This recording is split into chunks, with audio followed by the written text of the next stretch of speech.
Europecast, l'Europe et vous. Je crois qu'il faut continuer encore aujourd'hui à se battre d'abord pour protéger l'Europe et pour transformer l'Europe. Sur Euradio. Belfast, Londonderry, le pays tout entier devient un véritable champ de bataille. Malheureusement appelé mur de la paix, les frontières physiques séparant les catholiques et les protestants à Belfast peinent à disparaître, malgré la volonté des pouvoirs publics de les démolir d'ici 2023. Érigés par les forces de l'ordre en 1969 pour remplacer les barricades et censés protéger la population, ces murs n'ont cessé de grandir pour atteindre à certains endroits une taille démesurée, comme nous le rappelle le politiste Adrian Holstein. Il est spécialiste des affrontements identitaires en Irlande. C'est plus grand que le mur d'Israël, le mur de Berlin, c'est assez impressionnant. Et le nombre de murs est assez important. Je crois que c'est aux alentours d'une 30aine. Parfois, c'est pas très long. Et puis parfois, vous avez peut-être 3-4 mètres de mur. Puis après, vous avez une porte grillagée pour séparer un quartier.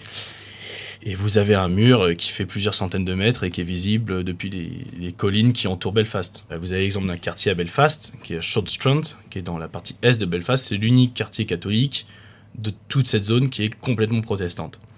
Et à échéance régulière, en 2002, en 2011, ce quartier a été complètement attaqué de toutes parts par les protestants du coin.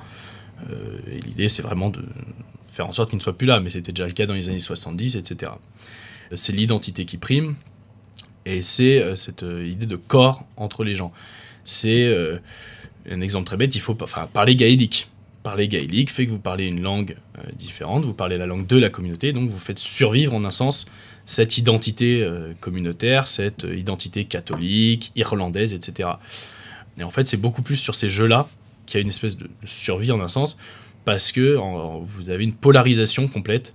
Qui a quel drapeau, qui a quelle langue, qui écoute telle chanson, et même, a priori, c'est qui porte quelle marque. Si vous portez Adidas ou si vous portez Nike, vous n'êtes pas dans le même camp, en fait. Après, ils sont autant concernés par le chômage, ils ont les mêmes coupes de cheveux, il y a tellement une lutte de il faut qu'on ait ce que les autres n'aient. Enfin, si les autres ont quelque chose, c'est qu'on ne l'a pas. Vous avez en plus vraiment des logiques où au conseil municipal, c'est vous voulez construire un centre de fitness et de loisirs dans votre quartier, très bien, mais il faut en construire un chez nous aussi. Donc vous avez 2 centres à 200 mètres d'écart, mais ils sont chacun d'un côté et de l'autre du mur.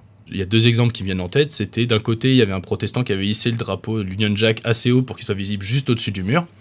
Donc voilà, vous avez ce genre de provocation.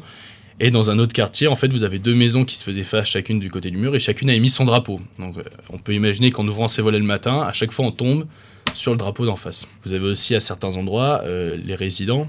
Par exemple, c'est très clair à Clonard. C'est le mur le plus long de Belfast. Donc vous avez ce mur qui est surmonté d'une plaque de tôle, qui est surmonté d'un grillage, qui est surmonté d'un filet pour éviter ces fameuses projections. Et vous avez les jardins, des gens qui sont mitoyens au mur, qui ont rajouté un grillage tout au-dessus de leur jardin pour se protéger des projections, en plus de ce que le mur a protégé. Donc eux, c'est sûr tout de suite, ils n'ont pas envie qu'on enlève les murs. Vous avez quand même des pacifications qui se font, vous avez les travailleurs communautaires de chaque côté qui se parlent, qui essayent de faire en sorte que les gens se parlent, vous avez quand même les passages qui sont ouverts, mais une grille va être ouverte toute la journée et refermée juste à 18h le soir. Donc les passages peuvent se faire, il y a des voix qui s'élèvent pour abattre les murs, mais on ne sait pas ce qu'on veut mettre à la place et on sait que ça va être long. À un endroit de Belfast, entre Falls et Shankill, qui sont 2 quartiers, voilà, l'un très catholique, l'autre très protestant, qui ont été centraux dans le conflit. Et la solution qu'ils ont trouvée, c'est de faire toujours une grande porte grillagée, mais ouverte. Il y a des trous dans le grillage pour qu'on puisse voir de l'autre côté. Donc ils ont dit, bon, on pourra toujours pas passer, mais on pourra se voir et commencer à avoir moins peur de l'autre. Par exemple, vous avez un club de boxe protestant vers Shortstrand, ce quartier à l'est de Belfast, qui lui est mitoyen dans le mur, et en fait il voudrait, le gérant de ce club de boxe, qu'on fasse une porte dans le mur pour que les catholiques, s'ils le veulent, puissent venir dans le club de boxe. Mais il y a encore de trop fortes logiques pour qu'ils disparaissent tout de suite. Retrouvez l'intégralité des Europecast sur euradio.fr.